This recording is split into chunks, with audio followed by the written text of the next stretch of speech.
Howdy, today's May 7th. My name is James Peinado, and this is another interview for people running for mayor, El Paso Liberty Group.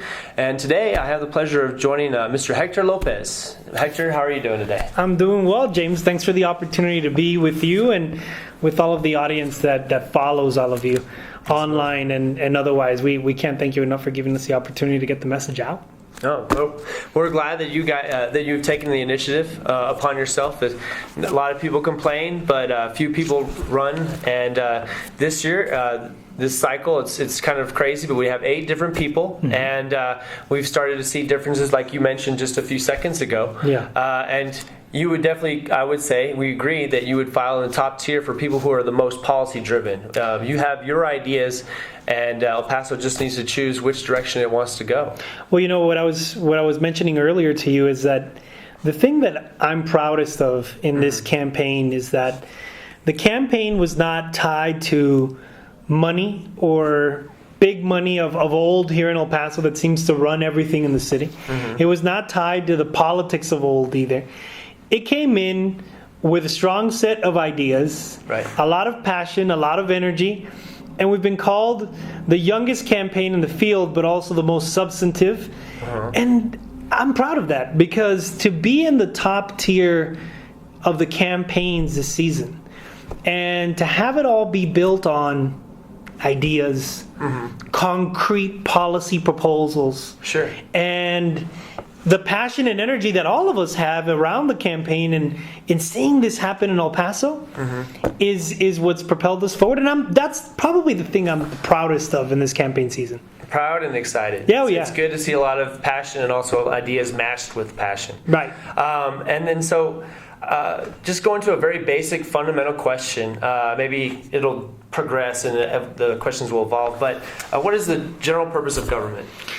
I think the general purpose of government is to ensure that its citizens live in a community where their basic needs are met. I mean, government is there to make sure that basic services for the community are sound, that we have a system where, we have the ecosystem necessary for the community to progress. So very basic things, the fundamentals like economic development, having the systems and the policies necessary for there to be business growth, I think are essential. I think there's a very big role in government for that. I think the role is one of not only being out of the way, but incentivizing and being part of the catalyst for future growth. So from my perspective, I think that in terms of economic development, one, we need to have more investment in local businesses.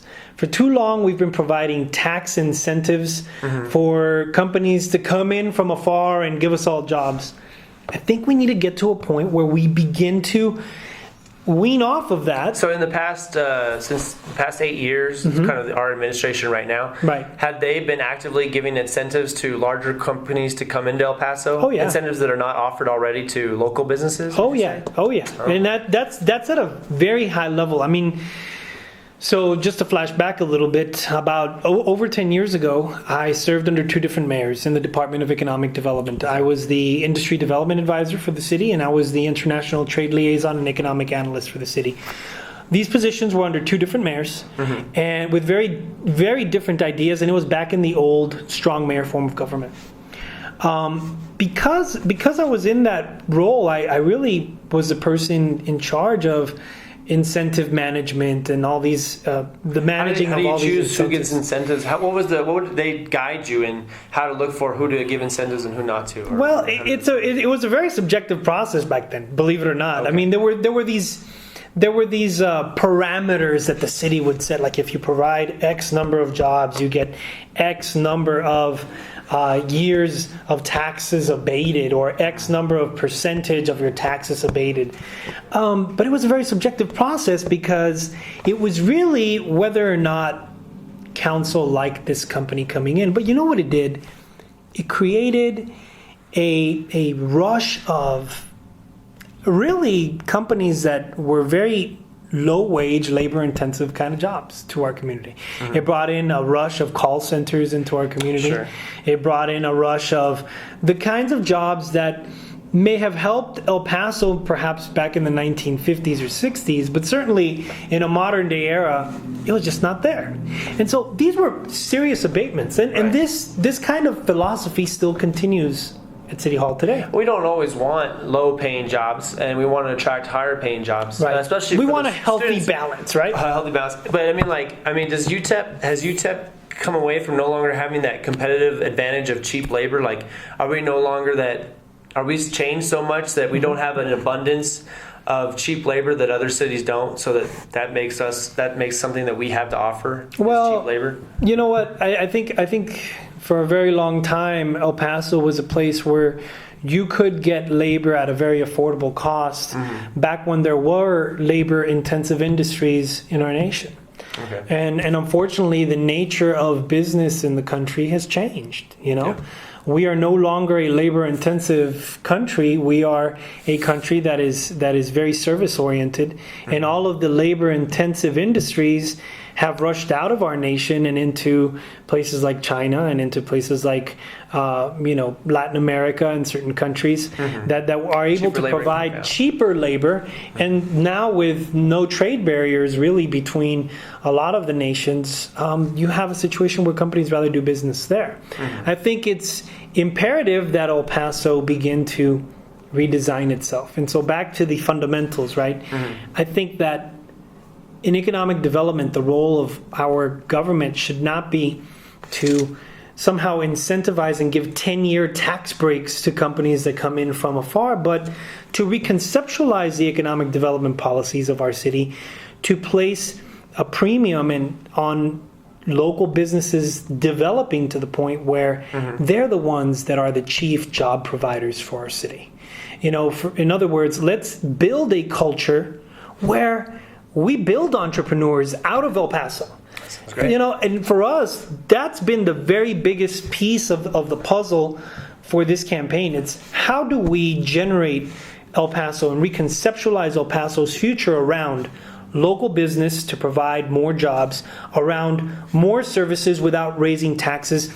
This is a very big thing. A lot of people think, well, does government have a role in providing services? Some argue that no, government does not have a role in providing services, and we should keep our taxes low.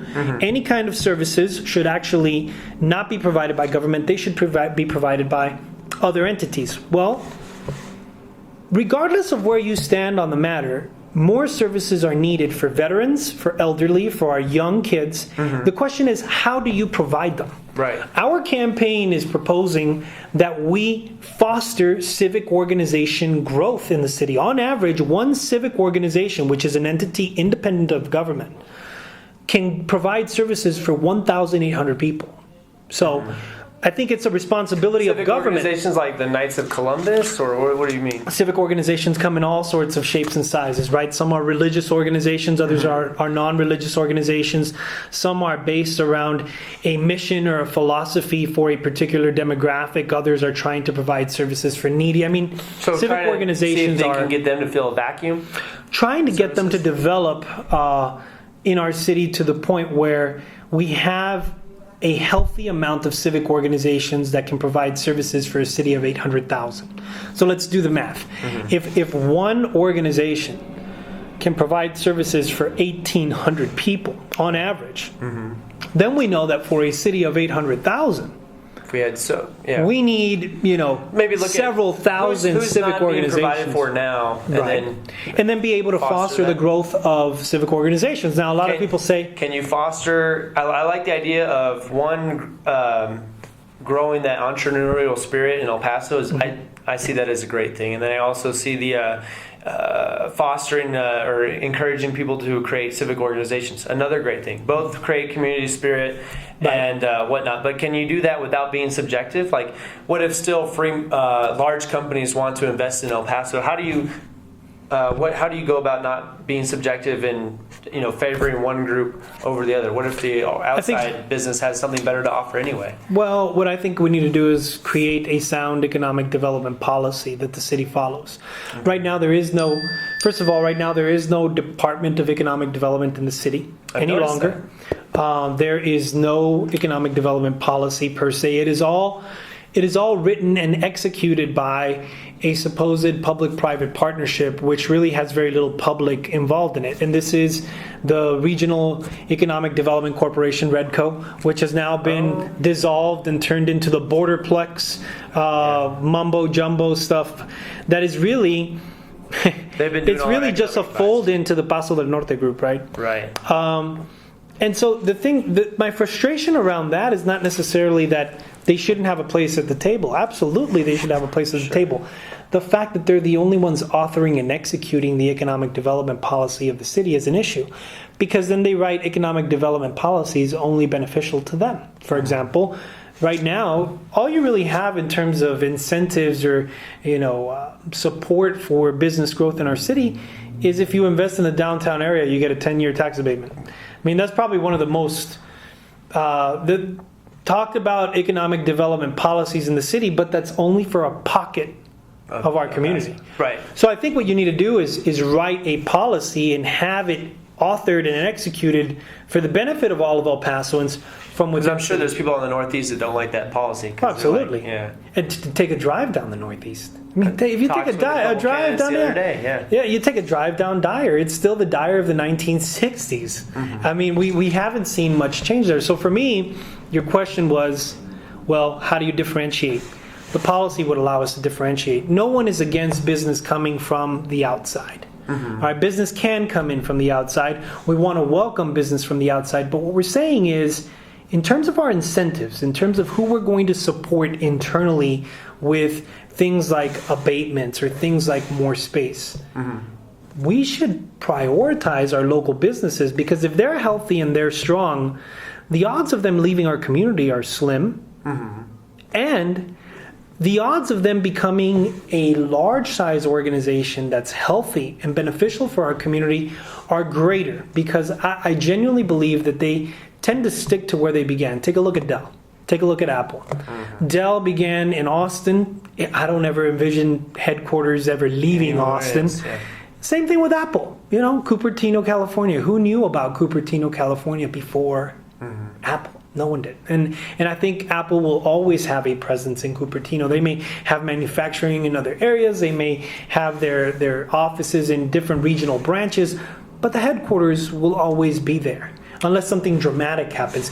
That's the kind of culture we need to build here in El Paso. So my proposal is several-fold. I have a 6-point platform that kind of builds off of itself. In order to build a culture where you're going to incentivize the creation of new corporations and new local businesses in our city, you need to have the population to be able to provide that, with the experience to be able to provide that. So we go to the education section of the platform. The education section of the platform is going to highly encourage our young men and women as early as high school to have internship and apprenticeship experiences as early as high school all the way through college. Now, apprenticeship in city government, or internship in municipal government, in local businesses, in civic organizations, in educational entities, wherever it is that their hearts lie in terms of what they would like to do with their lives, and allow them to explore and to gain experience. This gives a high school to college graduate 4 to 8 years experience by the time they graduate college. What that does is that it gives them the experience necessary to be able to come out of college and say, I see no jobs that I would like. I'm going to found my own business. And now that they have some experience that they had hands-on, they can decide where they want to found the business. The next obstacles will be back to our economic development platform, or our business platform. How do you build a business? How do you provide the incentives necessary for that business to grow? From our perspective, we feel that the largest obstacles to starting a business are, 1, space, and 2, access to capital. I think for the businesses that provide the right kind of business plan, that you see a future in there, you know what? We have plenty of city infrastructure available for them to be able to tap into. We have Lincoln Center right by the Spaghetti Bowl. Mm-hmm. It is all boarded up. There is no activity going on there. So space is seems available. to me like the perfect space for you to be able to What say, look, policies are keeping that from being developed as of today? I don't think it's a particular policy that's keeping it from being utilized. I think it's just lack of creativity. Creativity and confidence. Creativity and thinking outside of the box. I mean, most people at City Hall think with blinders. It's like, oh, well, we have to provide municipal services. Let's provide the municipal services. Well, yes, we should always provide our municipal services. We should always provide excellent municipal services. But beyond those services, how is our municipal leadership leading our community in a direction that we all can be proud of? And I think that's where creativity should be stepping in. Instead of having a building there just sitting, let's provide that space for local businesses to grow. Let's provide. When you worked in city government in the economics, were you part of the economics department? I was part of the Department of Economic Development. And that department no longer exists. It no longer exists. And I can't help but notice, and this is something I wanted to ask particularly yourself because you had experience in that former department. Right. But you take a look at the qualifications they ask for, you can tell that they're looking for a specific certain type of economist. And some of us would say, well, why not be open-minded to alternate schools of thought? If you want to hire somebody that it asks for statistical analysis and whatnot, and so a Keynesian, I would say. But a lot of us, especially in the El Paso Liberty Group, adhere to an Austrian school of economics, or just like the idea of having city government not closed-minded to one school only. And so would you ever consider hiring people from multiple perspectives?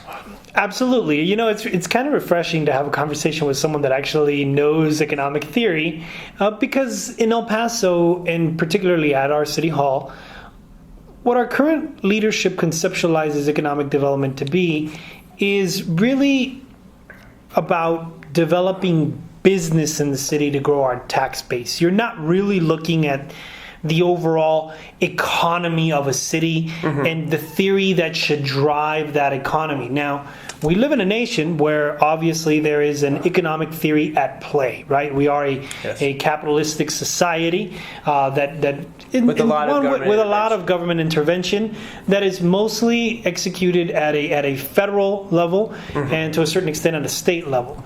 Now, locally, however, there's certain things that we can do to ensure the growth of local businesses versus being overrun entirely by red tape that hampers their growth and kind of favors big box businesses, kind of that situation, right?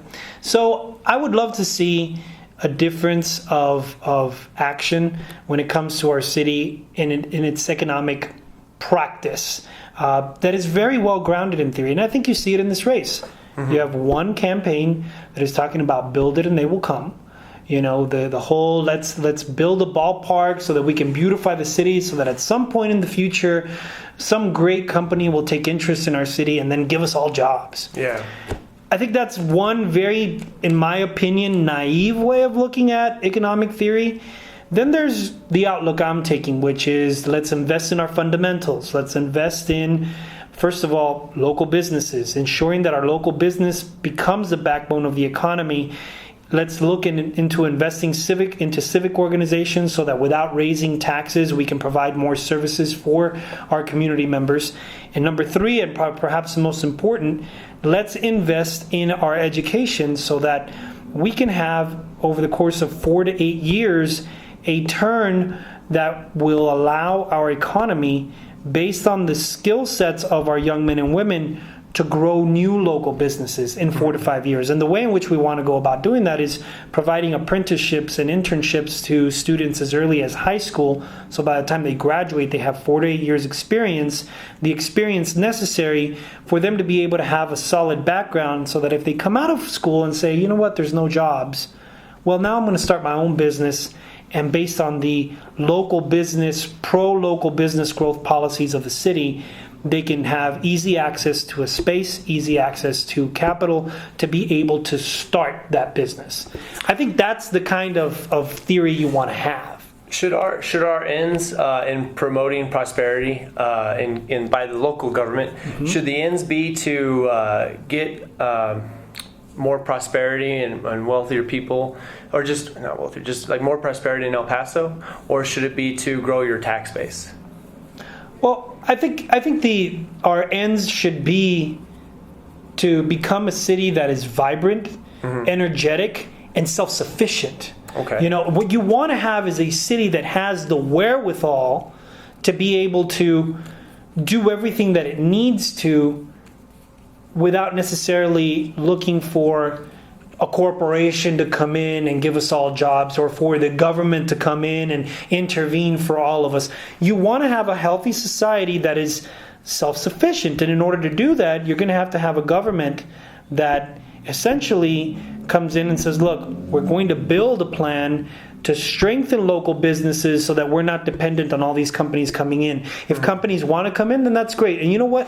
When local businesses are successful, they will be magnets attracting other companies. I see your point there. But what we're trying to do is become self-sufficient as a city. We cannot depend on others to provide, whether it be jobs, whether it be energy, we need to become a city that can, in and of itself, in and of its own assets, build towards the future. And that's, I think, what we need to do. And you speak on self-sufficiency. A lot of different questions, a lot of different angles. But 10 years ago, if you were to look at the top 10 employers of El Paso, maybe 6 out of 10 were government jobs. And if you were to look at currently, or 2011 was the numbers I looked at, what were the top 10 employers, it would be like 8 or 9 out of 10 are government employers. And so people talk about self-sufficiency or whatever. As I see a concern from that is just like, can we depend on government jobs all the time, or we need to worry about? Take a look at what's happening right now with the whole situation of the furloughs in federal government. It's affecting our economy quite a bit, because our city is a city that is highly dependent on government jobs, not only because of Fort Bliss, but also because of our school systems. We have about 11 school systems in our immediate metropolitan area, and then we have our city government, our county government. You have a city that has a lot of government jobs. In my opinion, that is not very healthy.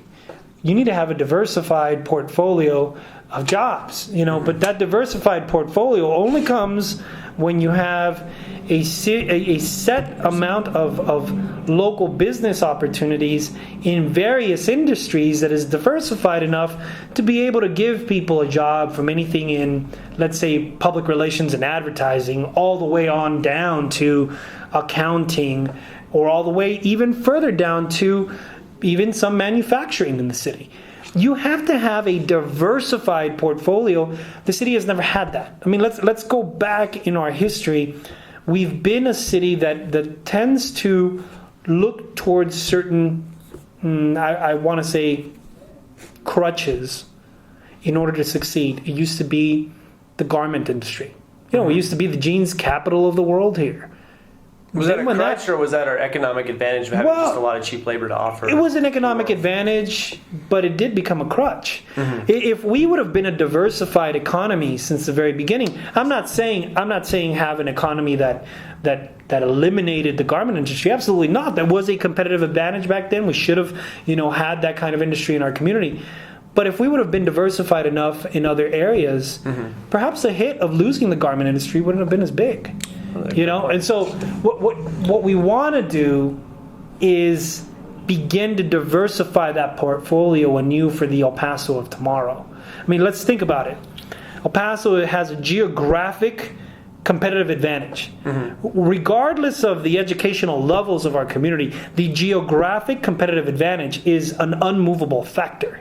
It's always going to be there. So based on that geographic advantage, what could El Paso do? Well, we can become a very influential international metroplex when it comes to commerce in an array of different industries. Now let's pick and choose our industries. And I think when we start picking and choosing our industries, we have to be very strategic. Up to now, what we have these guys do is the private community gets together and says, all right, guys, well, what are our strategic industries? And the ones that they nominate end up being industries that they have current investments in. We know what, we're gonna invest in cutting edge pharmaceutical development was one of the buzzwords of 10 years ago. And the reason they wanted to do that was because they were going to begin the investment in and around the community of the healthcare community, and they wanted to kind of build off of that because they had certain interests at play. But when you looked into it, there were no biochemists in the city.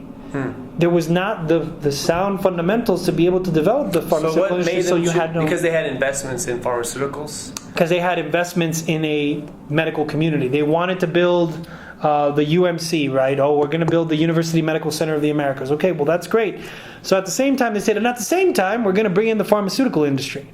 Well, the problem with that was that they did not have a foundation for that to develop. Are they risking more than just their money? Are they risking public money in their investments? Everything's at, I mean, in terms of economic development in the city, there's a lot of things at risk. Right now, the things that are primarily at risk are the lives of El Pasoans, because El Pasoans are desperately looking for jobs, and if you mess up, you're ruining their lives. Well, is the city of El Paso's tax money that it has, its budget, like, is it aiding these private investors in development? Okay. Oh yeah, the way in which let me give you an example.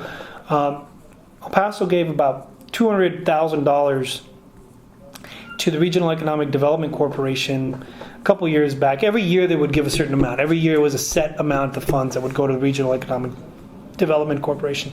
In one of El Paso's best economic years, Redco generated the grand total of 53 jobs for the city on one of its best economic years. Okay.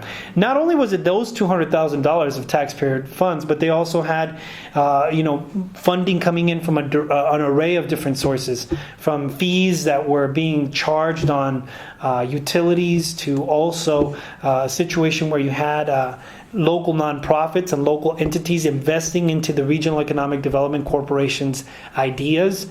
So all of that funding was being placed to generating jobs. Let's just take the public sector money, the taxpayers' dollars, $200,000 for 53 jobs. We could have divided $200,000 on 53 people and benefited. Yeah, benefited more from it. It's each a little. One of them could have started a business. Right.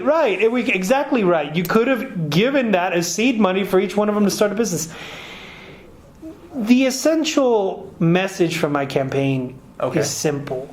It's, look, first of all, let's take the first step. Let's restore public trust. We've lost it. Mm-hmm. There's been nothing but corruption scandals, manipulation scandals, the recent email scandals. I mean, at every step of the way, there's been manipulation and corruption. Let's turn the page on all of that. What would be your tactics and strategy to achieving just that first part? The first part is, and I'm the only one proposing this, is let's put city management form of government on the ballot. There you go. There's no other candidate willing to do it. I think that's strange. Every candidate's talking about trust. Every candidate's trying to say, I'm going to give you a voice anew, El Paso. And then you ask them, are you going to put city management form of government on the ballot? And they say no. So what voice are we giving El Paso? If we want to restore public trust and make El Paso feel like they are in control anew, then my biggest proposal is, let's let El Paso weigh the issues, weigh city management form of government, weigh strong mayor form of government for a course of 2 years, because it'll take us 2 years to have another city charter election by law. So let's take those 2 years to wage a public awareness campaign that's equal on both sides. These are the pros and cons of city management. These are the pros and cons of strong mayor. El Paso, what do you decide? Then El Pasoans come out to vote, and then El Paso feels like, all right, we can move forward. All of El Paso decided.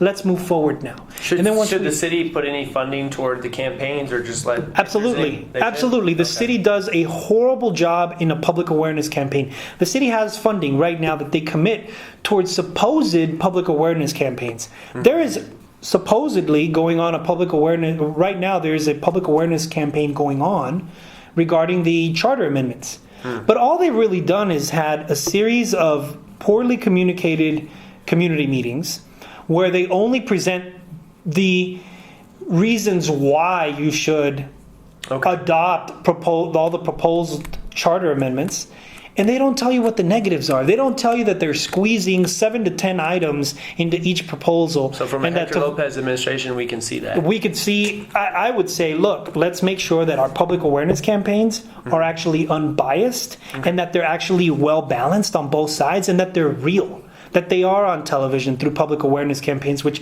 incidentally, we should know at City Hall that there is free media available for public awareness campaigns that is provided by our local media. We don't take advantage of that nearly enough. We need to be on TV. We need to be on radio. We need to take 2 years to say this is pros and cons of city management. These are pros and cons of TV strong costs mayor. a lot of money. Social media is free. So. Social media is free. And then you know what though? TV, again, public awareness advertising is free of charge in local media. Oh, there you go. And so all we need to do is work with our local media. You know, all we need to do is have appearances. When's the last time we've ever seen a local politician campaign on issues when they are not running for office? They never do it. I mean, when's the last time you ever heard them campaign against, for example, the whole partner benefit situation? There's a lot of people trying to do legal maneuvers now. Where were they when the campaign was going on? They weren't there. They didn't campaign against it. Lack of leadership. So exactly. Do you think they wouldn't do it because they would have thought that would have been inappropriate to pick a side in a fight? They're elected leaders, and they should have a side, and they Okay. should be able Fair to enough. articulate why it is that they feel one way or another. They're certainly articulating why they feel that they need to throw away a vote, you know, and why they need to do all this legal There maneuvering you go. to. So, would have been saved a lot of headaches if you just been more campaign vocal on it, exactly. before. I agree. Campaign on it before. Okay. So that's how you get the public trust issue going. Put the items on the ballot and build and wage public awareness campaigns to get El Pasoans out. There you go. That's step one. Step two, let's make sure that our economic development policies for business growth in the city are based on us, for us to grow based on our own assets so that we can become self-sufficient. Let's champion our local businesses. Let's build incentives for them to have space, to have tools necessary for local businesses to grow. That doesn't mean that we're going to shut the door on outside business coming into our city. That simply means we're prioritizing local. And we've never done that.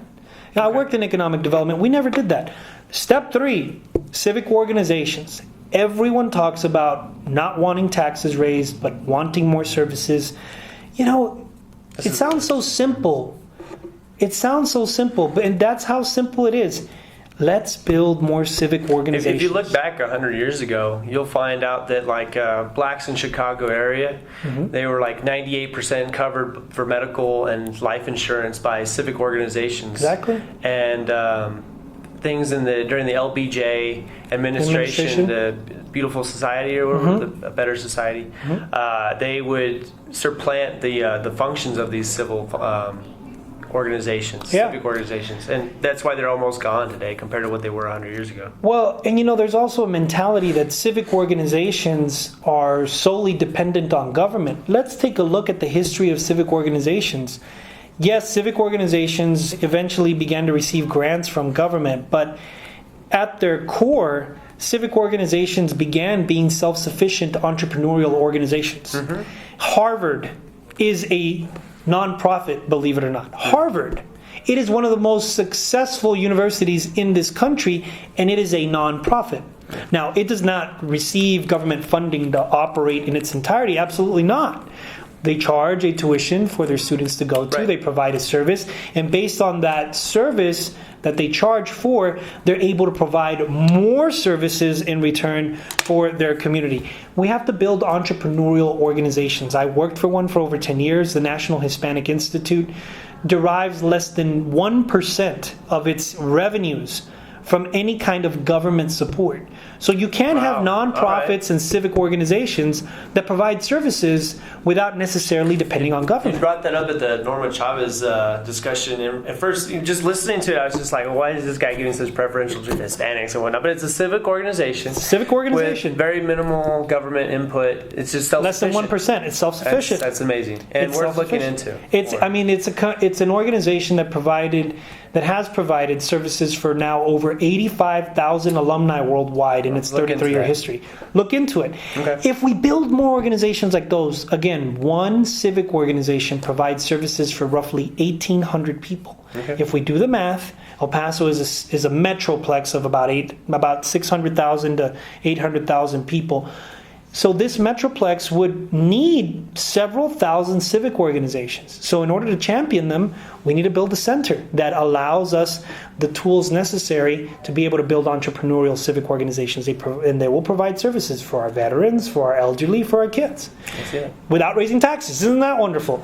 Now, point 4. Education. You know, I was laughed at when I presented education by some of the other candidates. They're like, "Oh, well, Hector, you should run for school board." Right. You obviously don't understand what role does the city government have in education. Exactly, that was the whole thing. I think that has been the problem, though.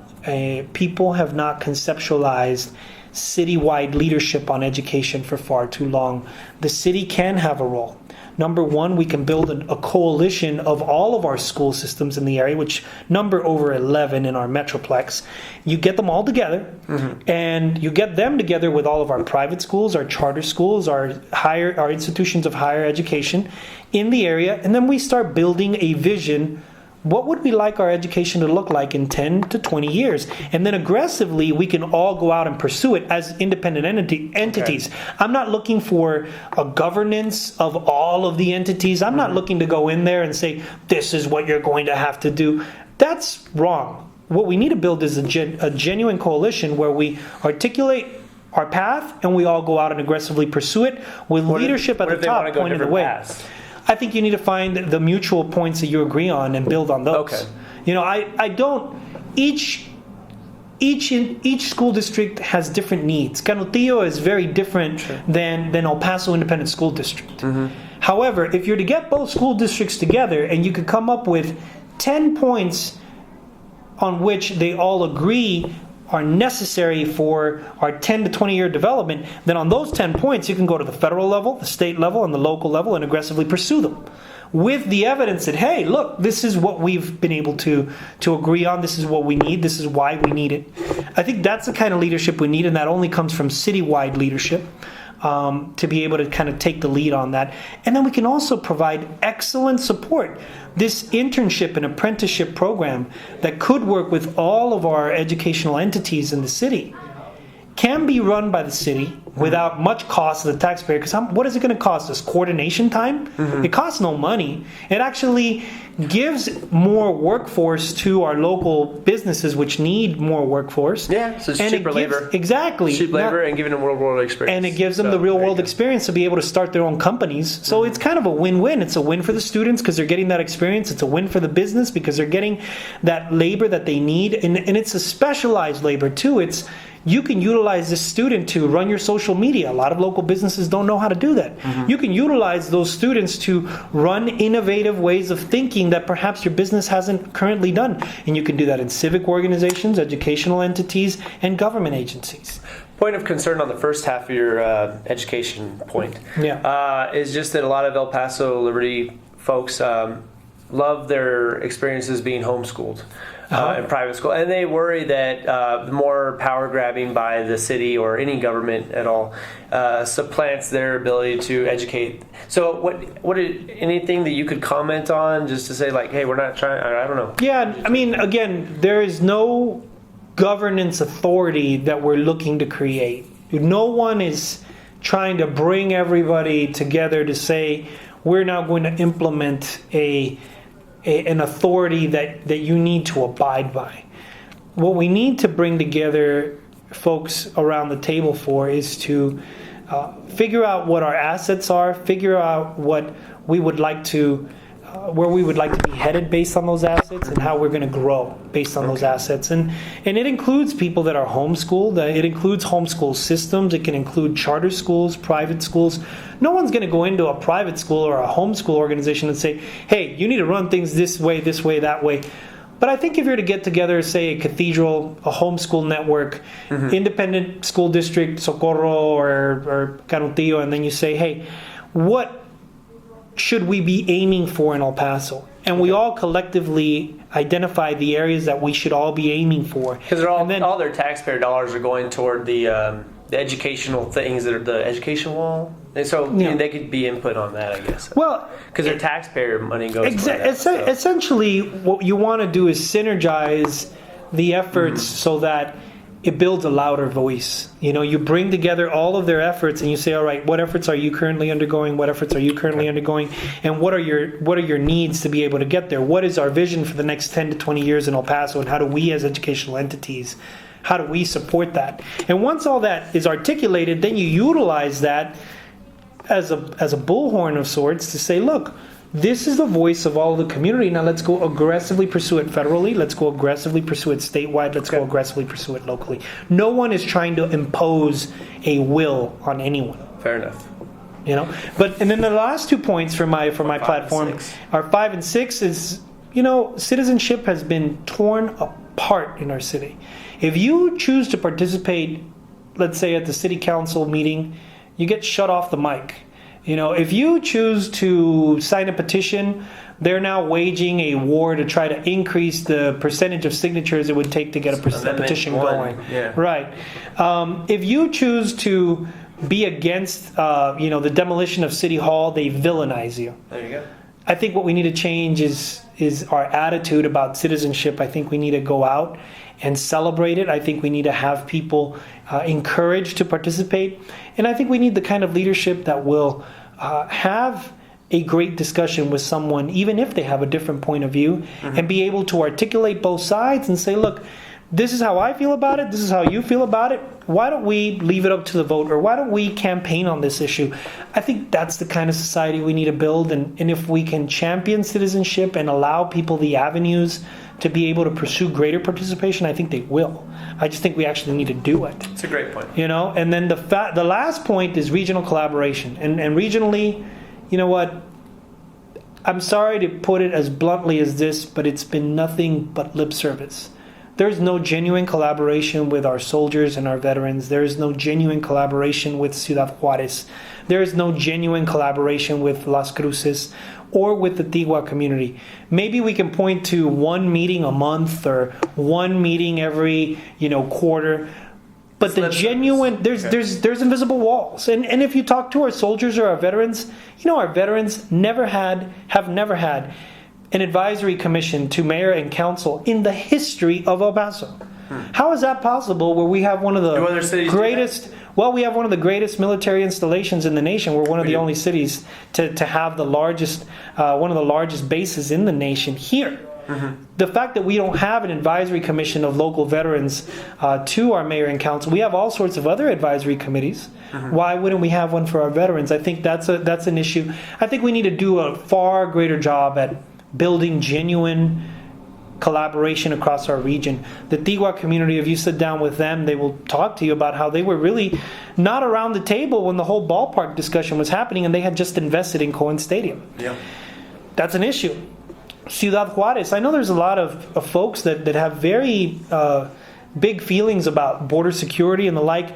I want to make sure that folks know that I am for border security. I am for ensuring that borders are secure. However, this is one community of 2 million people. We have a metroplex of 2 million people.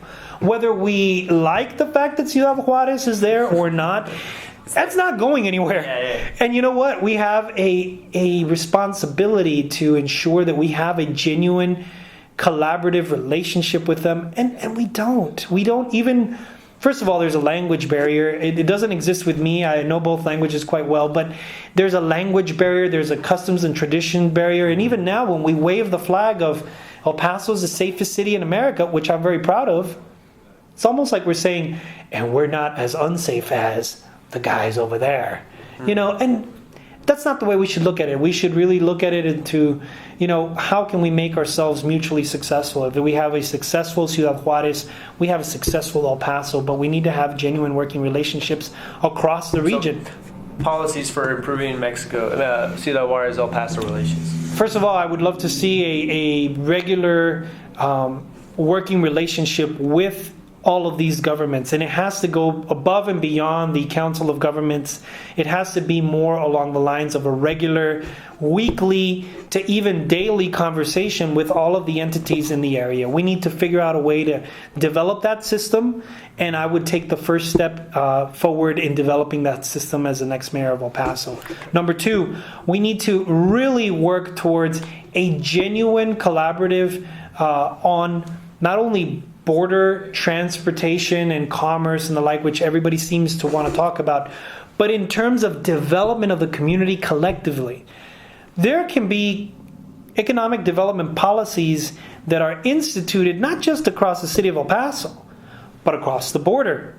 With the Tigua community as well, with Las Cruces. If we were all to sit down and actually build these policies that would be effective. Now, a lot of people like to down talk that. They'll say, well, you know what, they're going to have a shift in administration every 2 years. It's going to be hard to do. And then, they have different interests over with the Tigua community, and Las Cruces is another state altogether.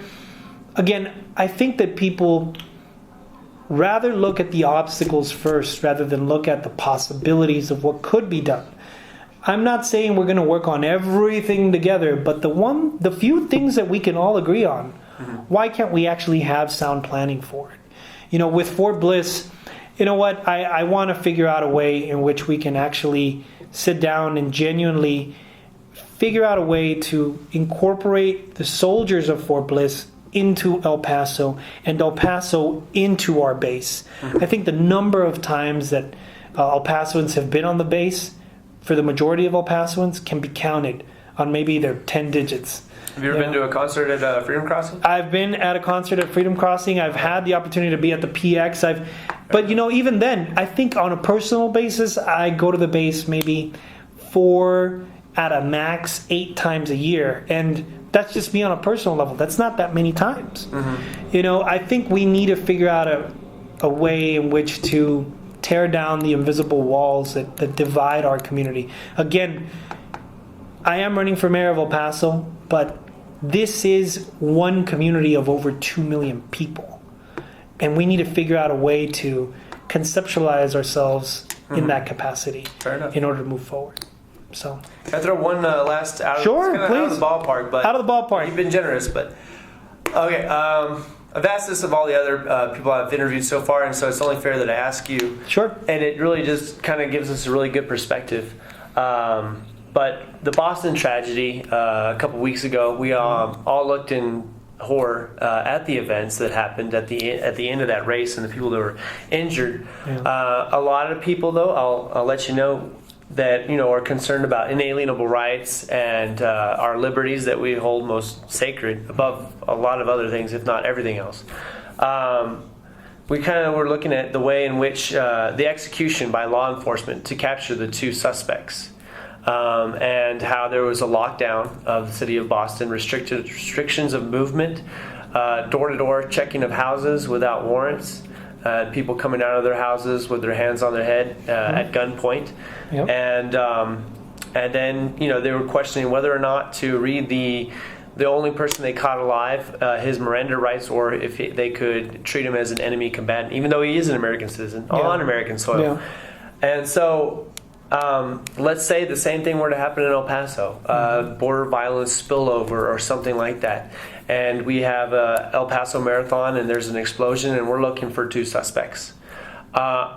Would your execution, or how would you lead in that type of situation? Well, this is an issue that's really near and dear to my heart. I actually lived through September 11th. In Washington D.C., and I was actually getting ready to go to work on Capitol Hill when all this situation started happening.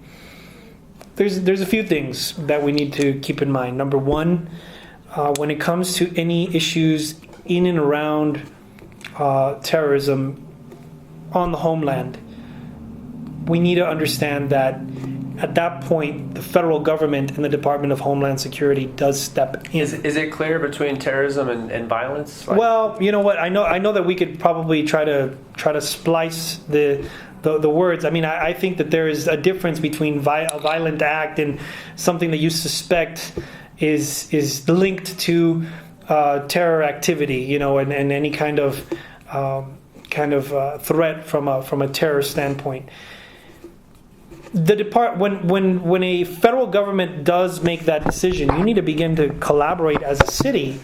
And a lot of those calls are being made at the highest of levels. I mean, it's being made at the presidential level. It's being made at the federal level. Mm-hmm. So what you saw happen in Boston was one of those situations, right? I mean, there was a lot of speculation as to what was going on. I saw it actually take place live on television. And initially, people were wondering, is this a violent situation because of what just happened at the gas station? And then it spilled from the gas station and into this neighborhood, and people didn't know whether it was directly linked to the marathon or not. There was a lot of speculation about it. It eventually turns out to be that indeed they were linked, and they were actually chasing these particular suspects. So in terms of a situation where we may be under threat for terror, you know what? I will be the kind of mayor that steps in and supports our federal government. Whatever it is that we need to do in order to protect El Pasoans, we need to do. Now, that being said, in terms of violence and protecting people's rights, you know, we need to make sure that we protect people's rights. I know that there is a very big discussion as to whether or not your rights are protected within this gray area where the federal government is now operating regarding any kind of event that's linked to terrorism. Mm-hmm. You don't have to read Miranda rights. It's one of those things, right? And they now tell you why. And it's a weird concern because the rhetoric was that they attacked us because of our freedoms, because of our values and our liberty and our prosperity. But so in order to keep us safe and secure and to fight terrorism, they took away a lot of freedoms. Yeah. And so that's so mind-blowing, ironic, and weird. And so, you know, Boston, of all cities, you know, we're the epicenter of the American Revolution, where, you know, those shot heard around the world and all those kind of things were brought up and first formulated. Those ideas were born there. But now, you know, Fourth Amendment rights, unwarranted search and seizure, and, you know, Fifth and Sixth and maybe Seventh Bill of Rights, talking about, you know, due process, habeas corpus. Mm-hmm. And so these are like, you know, I guess terrorists won in Boston if their point was to take away the liberties and make you scared. Yeah. And so you say take away, like let the federal government handle it. What if the federal government handles it and in doing so they take away the liberties of El Pasoans? And isn't it that the point of the federal government is to protect life, liberty, and property? You know, it's a tough situation that you're posing, and essentially what we're posing is a situation where there is a hypothetical, and it's hard to address the hypothetical. At the end of the day, I think it's the judgment of the sitting mayor to decide, is this a threat that is threatening all of El Pasoans, that could be linked to something bigger? Do I stand up against the federal government and defend El Pasoans' rights? Or is the safety and security of El Pasoans something that is of greater importance at this moment in time? Right. You know, and it's a tough decision, particularly with the hypothetical that you're posing. You know, well, if the hypothetical in Boston was to be applied here in El Paso, I think I would personally be the kind of mayor that would say, right now, there is a threat against all El Pasoans where we have two crazed men that we do not know if they're planning more attacks, what they're going to do next, and if they're linked to something bigger. Yeah. And I think that was a big concern, if they're linked to something bigger. Right. If I'm the mayor at that point in time, my priority is to protect El Pasoans at all costs. Sure. And I'm providing all the kinds of resources necessary for the federal government, the state officials, and our local first responders to be able to do their job to the best of their ability.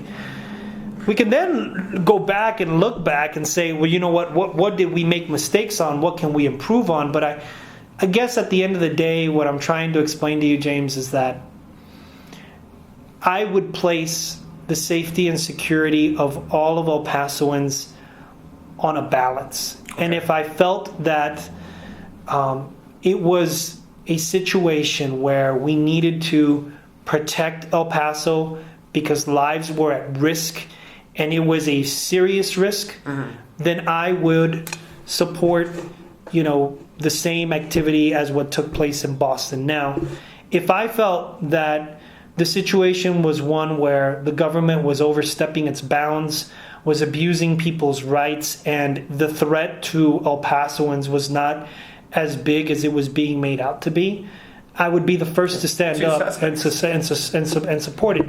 I think the question was not just. I think hindsight's 2020, James. Now we know it was two suspects, but in the beginning of it all, in the beginning of it all, we were like, okay, are these two suspects linked to something bigger? Like, are these two suspects actually part of a group that has a planned attack beyond the marathon? I mean, are these two figures just the beginning of a chain reaction of events that is, slated not only for more Boston situations, but maybe in the immediate corridor? I think those are the big You have to balance it, like ask good questions like you're posing. Are they linked to something bigger? But you also have to be careful not to let fear and terror get in the way of things. Yeah. You've been very generous with your time. Yeah. And so I just want to say thank you very much. James, I appreciate the time and I appreciate what you guys are doing.